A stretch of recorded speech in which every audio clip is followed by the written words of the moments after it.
के कांड भइल बा। सखी यादव जी कलही का बरांड भइल बा। सखी यादव जी कलही का बरांड भइल बा।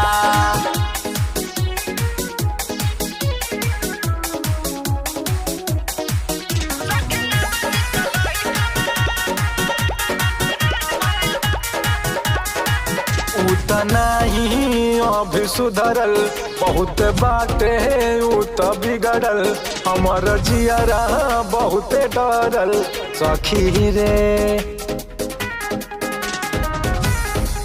उल्टा करेला गुंडा गर्दी हमके भइल बाटे सर्दी। ऐसे जाके ओके कह दी सखी रे। सुने में आवेला उ डॉन भइल बा। सखी यादव जी कलही का बरांड भइल बा। सखी यादव जी कलही का बरांड भइल बा।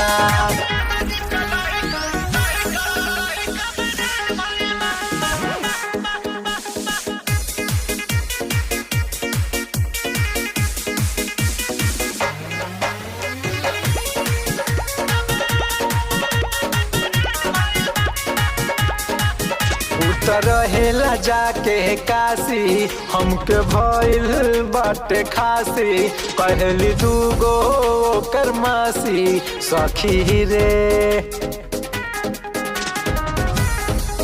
उठ काटेला रोजो के नाम बाटे है ओकर विवेक। दिल के बाटे बड़ा नेक सखी रे। शहर में ओकर बहुते नाम भइल बा। सखी यादव जी कलही का बरांड भइल बा। सखी यादव जी कलही का बरांड भइल बा।